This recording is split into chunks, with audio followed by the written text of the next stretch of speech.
একজন বিজ্ঞ লোক কিছুদিন আগে বলেছেন ওদের বয়স কম, বয়স হলে ওরা বুঝবে এবং আজকের কর্মকাণ্ডের জন্য লজ্জা পাবে।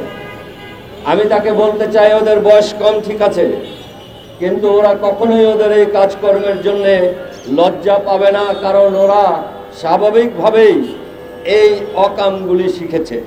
ওরা লজ্জা পায় না, ওদের লজ্জা নেই, ওরা লাজ লজ্জাবিহীন। পারিবারিকভাবে ওরা লজ্জা পাওয়ার সুশিক্ষা পায়নি।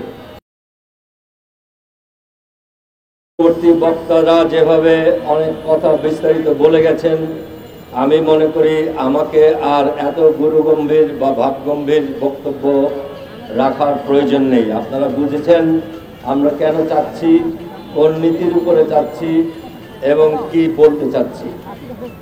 নীতির ব্যাপারে আমি একটা কথাই শুধু বলতে চাই যে হাসিনা একটা আইন করেছিলেন, তার এমপিরা সবাই সপদে বসে থাকতে তিনি আবার 300 এমপি নির্বাচন করতেন।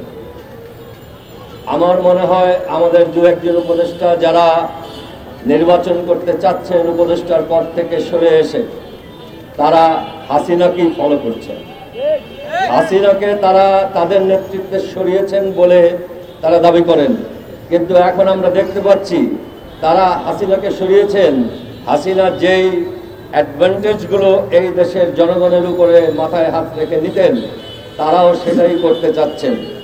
আপনারা সেই দিকটা শুধু সাবধান থাকবেন, আমরা যেন একাধিক হাসিনা এই দেশের সৃষ্টি না করি, একাধিক হাসিনা যেন আবার সুযোগ না পায় টাকা পয়সা চুরি করার আর জনগণের উপর খবরদারি করার এবং কথা না রাখার। আমাদের সন্তানেরা একটা দল করেছে, রাজনৈতিক দল, তারা প্রায় ভুল করে। আমরা বয়োজ্যেষ্ঠ, আমাদের অনেক কিছু মেনে নিতে হয়, আমরা মেনে নেই, আমরা তাদের বুঝাই, কিন্তু সব থেকে বড় ভুলগুলি তারা যেগুলি করেছে সেটা হচ্ছে তারা কিছুক্ষণ পর পর একটা বায়না ধরে। একজন বিজ্ঞ লোক কিছুদিন আগে বলেছেন ওদের বয়স কম, বয়স হলে ওরা বুঝবে এবং আজকের কর্মকাণ্ডের জন্য লজ্জা পাবে।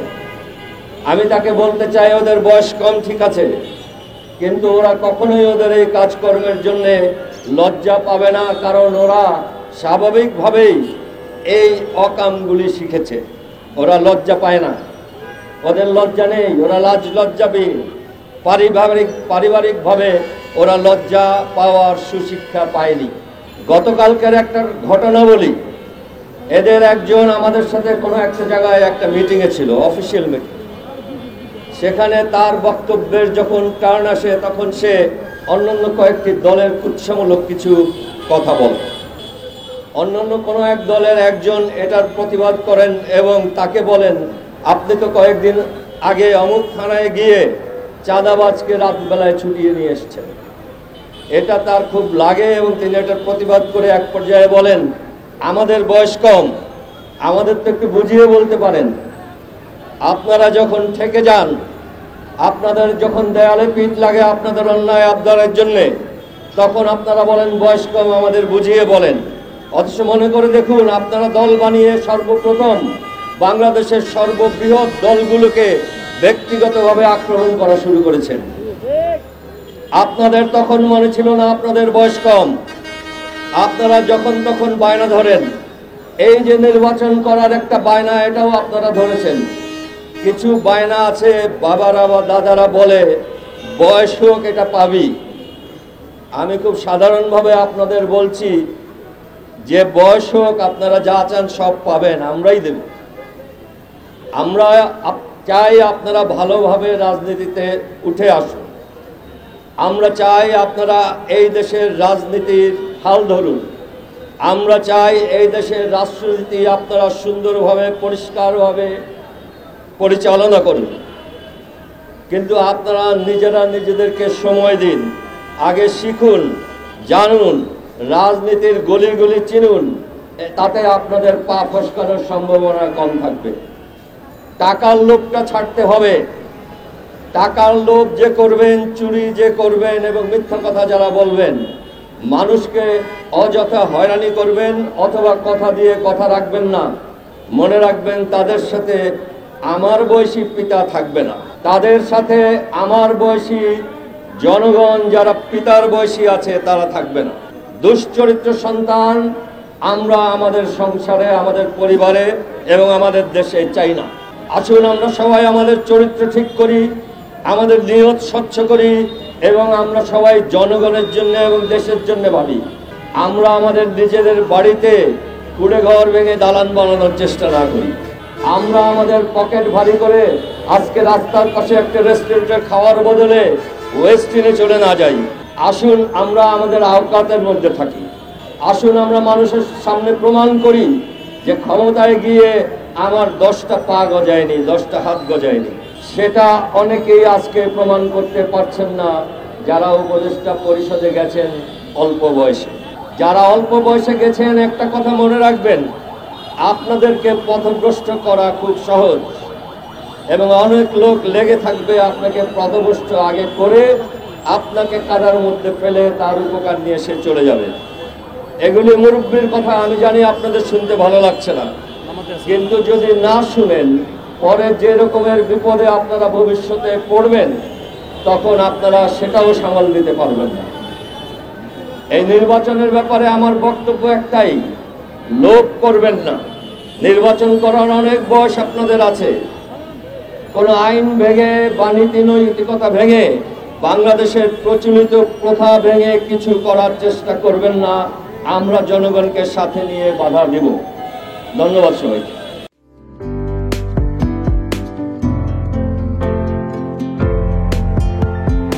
পহেলা জানুয়ারি 2025 ইউটিউব জার্নালিজমের অগ্রদূত changetv.press 6 বছর পেরিয়ে পা রাখল গর্বিত সাথে। আমি অত্যন্ত আনন্দিত হলাম যে চেঞ্জ টিভি আগামী কয়েকদিনের মধ্যেই 6 বছর পূর্ণ করবে। হাঁটি হাঁটি পা পা করে চলা শুরু করে এখন সে বেশ দৌড়াদৌড়ি করছে বলা যেতে পারে। ও নামটাও অত্যন্ত বলবো যে সিগনিফিকেন্ট, যে চেঞ্জ, এই গণঅভ্যুত্থান কিন্তু চেঞ্জ চেয়েছে। সেই হিসেবে তোমার টেলিভিশনের, তোমার এই চ্যানেলের নামের একটা যথেষ্ট মিল পাওয়া যায়। আমার প্রত্যাশা যে এই গণঅভ্যুত্থানের যে প্রত্যাশা, যে আশা আকাঙ্ক্ষা, চেঞ্জ টিভি সেটিকে এগিয়ে নিয়ে যাবে। তোমাকে শুভেচ্ছা। চেঞ্জ টিভি যারা সম্পৃক্ত আছেন, যারা কর্মী আছেন, সামনে পেছনে সকলকে আমার শুভেচ্ছা। changetv.press এক ফোঁটা হলুদ নেই। Online TV channel change TV 6 বছর ধরে ওনারা কাজ করে যাচ্ছেন। ইতিমধ্যে জনগণের হৃদয়ে স্থান করে নিয়েছেন। প্রায় 22 লাখ সাবস্ক্রাইবার আছে। আর যে কোনো অনুষ্ঠান 10 লাখের মতো মানুষ এটা প্রতিদিন মানুষ দেখে থাকে। আমিও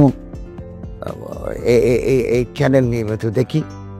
তো চেঞ্জ টিভির পক্ষে আমির মোমিনুল মানিক সাহেবের উপস্থাপনা, প্রশ্নের ধরন, এগুলো জনগণ দেখতে চায়, শুনতে চায়। আমি চেঞ্জ টিভির উত্তরোত্তর সমৃদ্ধি কামনা করছি। changetv.press এক ফোঁটা হলুদ নেই। চেঞ্জ টিভি, তো আমি তাদেরকে আমার অসংখ্য শুভেচ্ছা জানাচ্ছি, কারণ তারা যে ভূমিকা রেখেছে এই সময়, একটা কঠিন সময় ছিল, সেটাতে যেমন ভূমিকা রেখেছে, এমনকি 5ই আগস্টের পরে নতুন বাংলাদেশেও তারা তাদের সেই তীক্ষ্ণ একটা সমালোচনামূলক এবং যেটাকে আমি গঠনমূলক বলবো সেরকম একটা ভূমিকা রাখছেন। তো সেক্ষেত্রে আমরা মনে করি যে এই ভূমিকা আমাদের দরকার, আমরা চাই এটা থাকুক এবং আরো যেন সমৃদ্ধ হয়। নতুন বাংলাদেশ নির্মাণে আমরা চাই যে চেঞ্জ টিভি যে সমালোচনাগুলো করছে বা যেগুলো আমরা তুলে ধরছেন সেটা এমন করে করবেন যেন আমরা সেখান থেকে শিখতে পারি এবং সবাই মিলে যেন আমরা নতুন বাংলাদেশকে সত্যিকার অর্থে বৈষম্য বিহীন একটা সমাজ গড়ে তুলতে পারি, সেটা আপনারা সহজ চেষ্টা করুন। changetv.press এক ফোঁটা হলুদ নেই। আগামী জানুয়ারি মাসের 1ম তারিখে আপনারা 6 বছর পূর্ণ করতে যাচ্ছেন। আপনাদেরকে শুভেচ্ছা জানাচ্ছি, আন্তরিক ধন্যবাদ জানাচ্ছি। আমি আশা করব চেঞ্জ টিভি অতীতে যে বলিষ্ঠ ভূমিকা পালন করেছে, আগামীতেও আপনারা সেই বলিষ্ঠ ভূমিকা পালন করবেন। আমি আমার এলডিপির পক্ষ থেকে, মুক্তিযোদ্ধাদের পক্ষ থেকে আপনাদেরকে আন্তরিক মোবারকবাদ জানাচ্ছি, শুভেচ্ছা জানাচ্ছি। আশা করি দিন দিন আপনারা উন্নতির শিখরে এগিয়ে যাবেন। ধন্যবাদ। changetv.press, এক ফোঁটা হলুদও নেই। প্রতিটি সরকারের আমলে 10 বছর আমি কোনো ব্যবসা করতে পারিনি। আমার ব্যবসা বন্ধ করার জন্য যত রকম দরকার সব কাজই করেছে, শুধু একটাই বাকি রেখেছে, আমি গুটিয়ে নিয়ে যাইনি। নয়া দিগন্তর মাধ্যমে যাদেরকে আমরা চেষ্টা করেছি সার্ভিস দেওয়ার জন্য, এরা আমাদের অনেকেই খোঁজ খবর রেখেছে, ব্যস্ততার জন্য হয়তো দেখা সাক্ষাৎ হয় না, কিন্তু আমি একজনকেই পেয়েছি। তিনি হলেন চেঞ্জ টিভির আমিরুল মোমিন মানিক। উনি এক সময় দিগন্ততে ছিল, সেই হিসাবে আমাদের জানাশোনা ছিল। ওনার একটা ইন্টারভিউতে আমার খুব পছন্দ হয়েছে, সেজন্য আমি ওনাকে 10:30টার সময় ফোন করেছি। উনি উত্তরে বললেন, গলাটা খুব পরিচিত। প্রথমে হয়তো নামটা বুঝে সারেননি, আমার নামটা খেয়াল করতে, আমি সাথে সাথে নাম বলেছি এবং বললো যে 3 দিনের মধ্যে আপনার সাথে আমি দেখা করব। ওনার কমিটমেন্ট অনুযায়ী সেইভাবে এসছে এবং উনি বলছে আপনার যত দুঃখের কথা সব বলেন, আমি প্রচার করব। আমি সত্যি সত্যি ওনার কাছে খুবই কৃতজ্ঞ। আমার মনে যেসব ক্ষোভ আছে, যেসব দানা বেঁধে আছে, আমি কিছুটা হালকা হয়েছি ওনার সাহায্যে। আমি চেঞ্জ টিভির উত্তরোত্তর সমৃদ্ধি কামনা করি এবং ভবিষ্যতে যেন আমার মতো এখন নাম না জানা লোককে চেঞ্জ টিভির সামনে এনে তাকে যেন উদ্বুদ্ধ করে। changetv.press